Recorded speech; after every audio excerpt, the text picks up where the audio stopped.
Welcome back. If you've just joined us, you're watching the news at 10 on Channels Television, coming to you live from Lagos.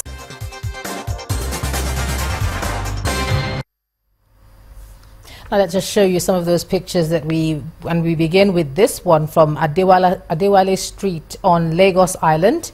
Where are the pictures? There they are. Showing a smoking building, which our eyewitness reporter says is a shopping plaza. Our next photo is from Ebonyi State, showing a bad bridge, which our eyewitness reporter says is one of the 4 bridges linking the community to other communities. He wants both state and federal governments to fix the bridges. And this image is from Benin-Warri Expressway in Edo State, showing an overloaded car. Our eyewitness reporter wants men of the Federal Road Safety Corps to enforce compliance with road safety practices. We also have this one from Kefi in Nasarawa State, showing people traveling in a truck that's already overloaded. Our eyewitness reporter wants road users to be safety conscious. And we end with this image from Abuja, the Federal Capital Territory, showing people whom our eyewitness reporter says are in the habit of dumping refuge into drainages. He wants the practice discouraged and the perpetrators brought to book.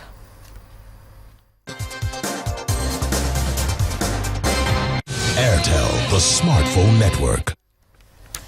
Thanks a lot for sending in all your pictures. Well, let's return now to Abuja. Here's Yemisi Ikbaye. Yemisi.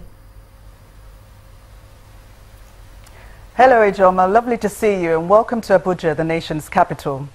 Now, less than a week after arresting a kingpin of the deadly Boko Haram sect, the Department of State Services has announced the capture of his second-in-command, Bello Danhajia.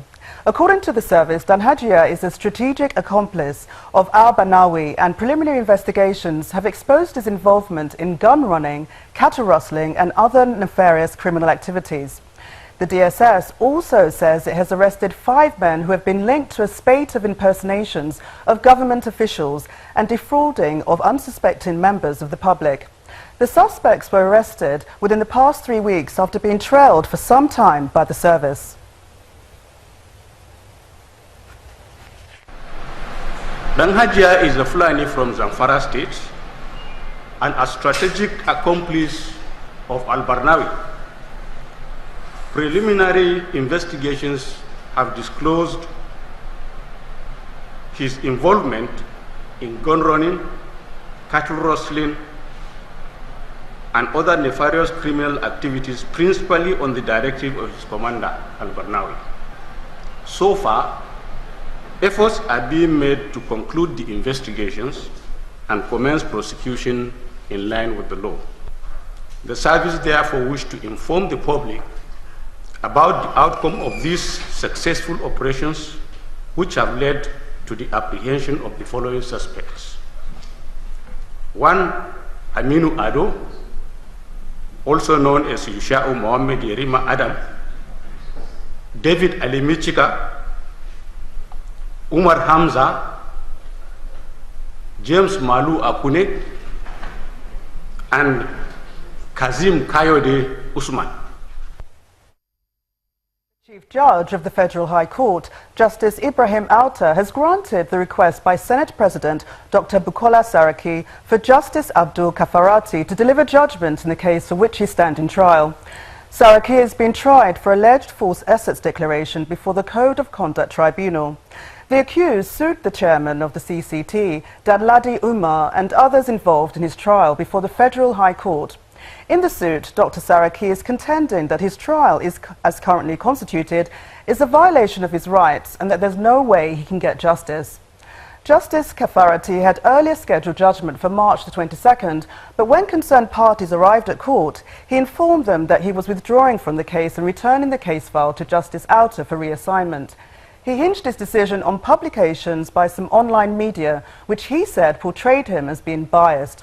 However, with the case file returned to Justice Kafarati, judgment has been fixed for Friday, April the 15th, 2016. The Nigerian National Petroleum Corporation has continued to undergo reforms under this administration. Meanwhile, the Senate is seeking more explanation on NNPC joint venture businesses, and this is coming just as the NNPC says it's flooded major cities with petroleum products. Our correspondent, Chukwuma Unekese, reports. The Group General Manager, Public Affairs of the NNPC has come with the executive directors upstream and downstream to give an update on what they are doing to alleviate the unending suffering of Nigerians at petrol stations. We find it expedient.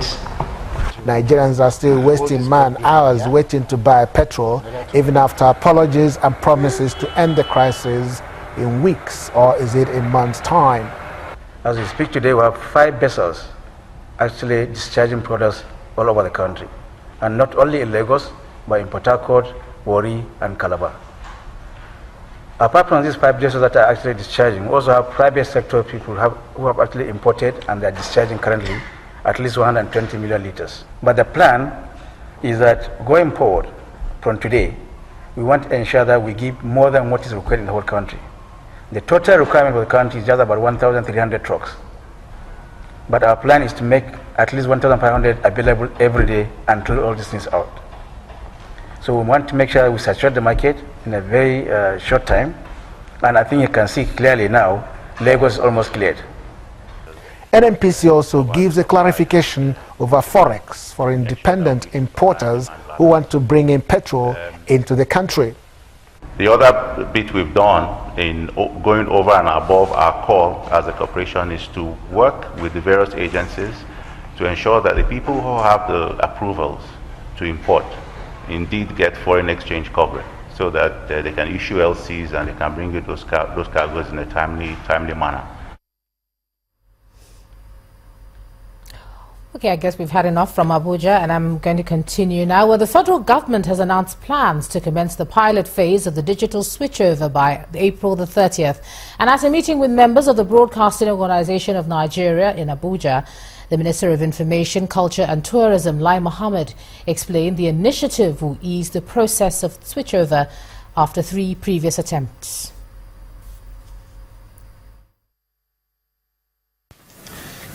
As you all know, we have a deadline of June 2017, which is just a little more than a year from now, to achieve the digital switchover, or DSO.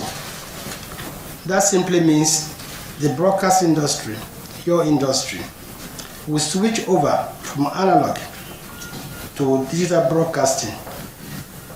This will have a profound effect on your operations. Hence, you must be prepared, you must be consulted, and you must be carried along. Despite a number of hiccups, we are plodding along. In fact, the pilot phase of the DSO has been scheduled for Jos Plateau State at the end of this month. I think we've actually chosen precisely the 30th of April for the pilot scheme in Jos.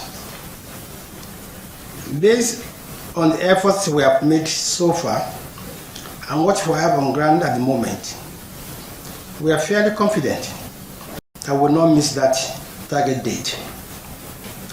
Some of your establishments will be directly affected by the pilot phase, as you will be required to switch over from analog to digital by the 30th of April. We therefore consider it only proper not only to carry you along, but also to provide you with updates on the process.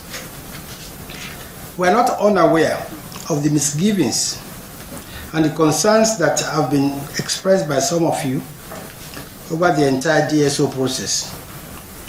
I'm here to assure you that the concerns will be addressed in due course. Minister of Information, Culture and Tourism, Mr. Lai Mohammed. Indigents of Ikwa local government area of Ebonyi State can now heave a sigh of relief with the construction of a mini link bridge. Our community report tonight examines how residents in the affected communities have had difficulty transporting their crops to the central market and moving freely to other neighboring areas. Now you're talking.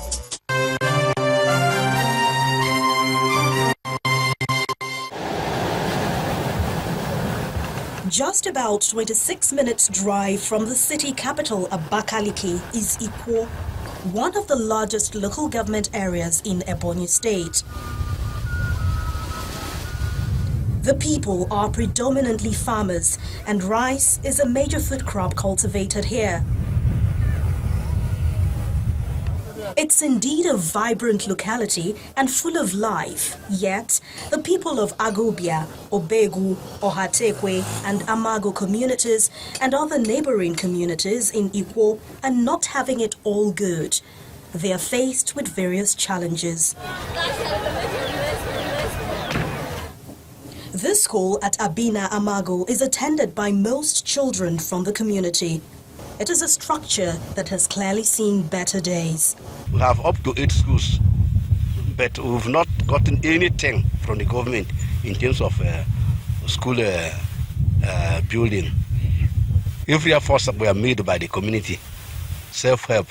Proper road infrastructure and network does not exist.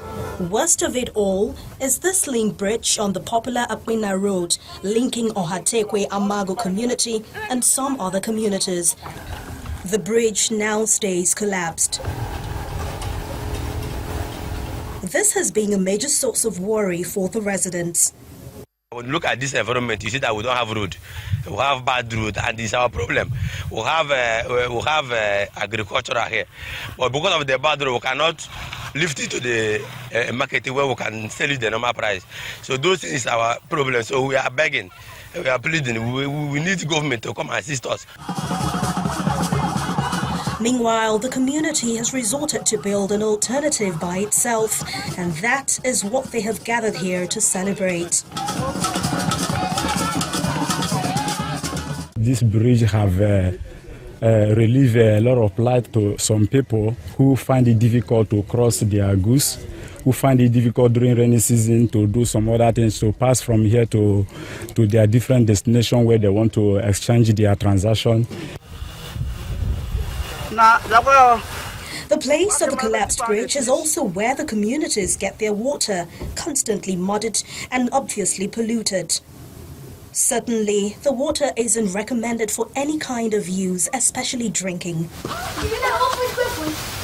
The local government chairman lays the blame on the previous administration, but now appeals to the people to be patient, as the present government will look into the problems. In Ikwo local government generally, this present regime have embarked on construction of road.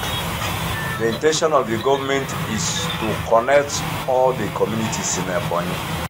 The people of Ikwo are watching to see these promises fulfilled in their communities as soon as possible.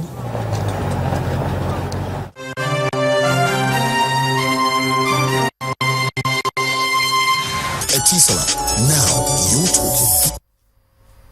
When the news at 10 returns, shareholders of Afriland to receive 40 kobo per shares dividend, just as the Enugu government holds investment summit to discuss economic challenges. That'll be on business. Do stay with us.